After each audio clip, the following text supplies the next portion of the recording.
That was Chelsea Smile from 2008's Suicide Season, a song inspired by the burden of a terrible secret. But writing can be traumatic for other reasons too. Otherworldly reasons. When we went to practice, I mean, we got a house in Lincolnshire.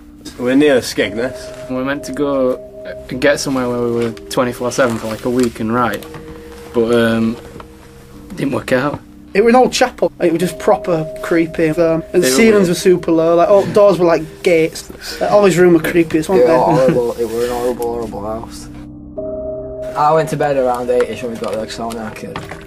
And I woke up about 2, and I was sat there thinking. And then I just got this really weird feeling that I was being watched. And as soon as I thought that, I just got dragged, like just violently dragged out of my bed and pulled down.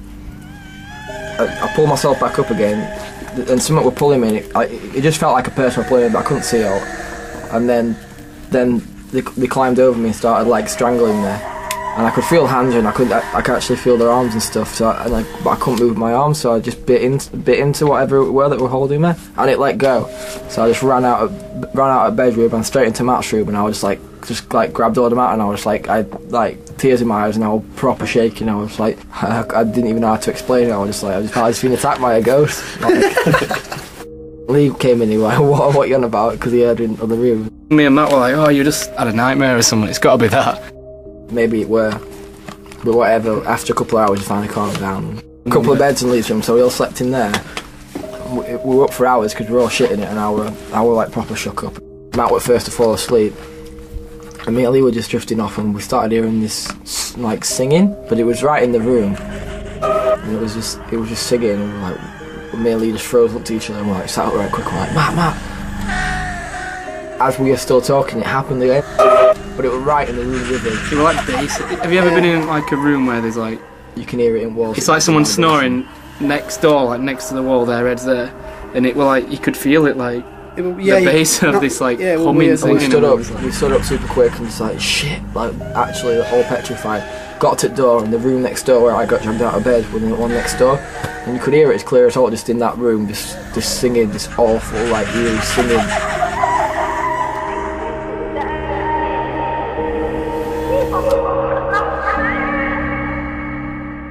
It was weird. I was just going up at 4 in the morning, but these 3 all clothed and already packed, saying we needed to leave. Because we drove home so fast. It sounds weird when we tell people about it, and we always sound ridiculous. It's still hard to believe yourself. Yeah. Do you know, like when you tell it a story and you think that sounds like the biggest. But it just felt proper real. You know what I mean? Like she could have been singing his ideas for CD.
Since the beginning, Bring Me the Horizon have split opinion.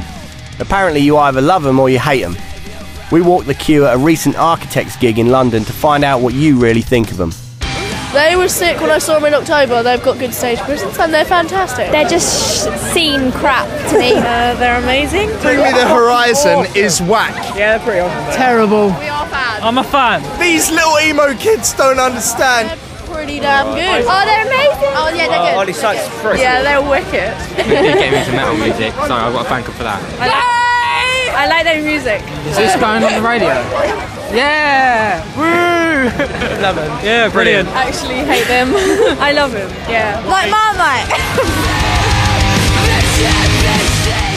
We've always been a band that people either love us or hate us, and that'll probably never change. And we thrive off it as well, you know what I mean? We were quite big for how shit we were, and we were right fat and annoying to look at. Like, we looked like twats, we sounded like twats, we were twats. So we love the fact that we strike an opinion in people that hard. Like, we said it, like, love us or hate us, it's still an obsession. It's true, you know what I mean? If we can make someone care about us, if it's love or hate, I think that's a better thing than someone just not giving a shit whatsoever, you know what I mean?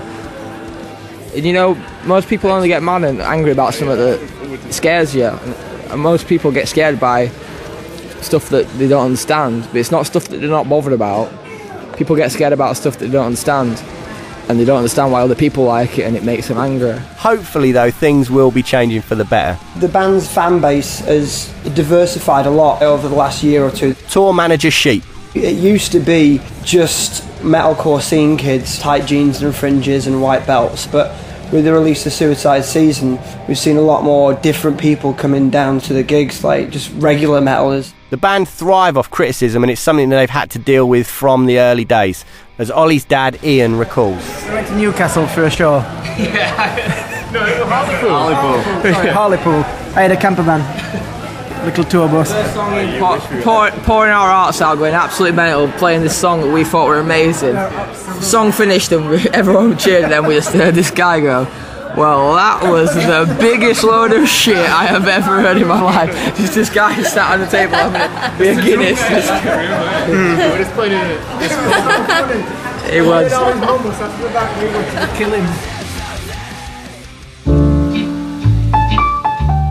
What is this dog doing? I'm sorry. Go away. Oscar, and he's so annoying. This is our dog. Say hi. He's trying to bite the mic right now. I'm Amanda Hendrick. I go out with Oli the singer and Bring Me the Horizon. It's exciting. Never get bored. There's always something new going on. I met him in the Barfly in Glasgow. Then I get really drunk and just blurt out, okay, give me your number. They were on tour at the time, so like I had to like go on tour to like for a few days and stuff, and that was kind of like really nerve-wracking because I'm like, I don't know this person, please I hope we get along. And then 2 days later he asked me out, so, and that was it. I still find it funny sometimes when I see even the whole band, because they're just so like chilled out, they're just like normal guys. Then when they go on stage, it's like they totally change, and it's like they're big rock stars and all that. It's like just quite funny, I think. It's called The Warehouse. Oli has an apartment there. Some of the people from Drop Dead live there. The guitarist Lee lives there. Matt, drummer, lives there. And Tom, Oli's brother, he lives there as well. So it's kind of like a big, we're like taking over the building. But will you come back later probably? Maybe you can take a look around.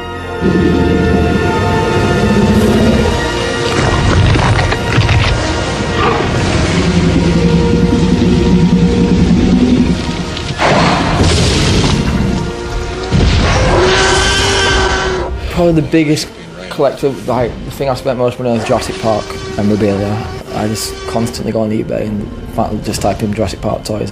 Yeah, I've definitely spent thousands on just Jurassic Park. You'd be right all the time. I'm pretty obsessed with it. I've got comics, toys, statues, pictures. I've got DVDs about 4 times for no reason, just in each different region and stuff, so wherever I go in the world I can watch it.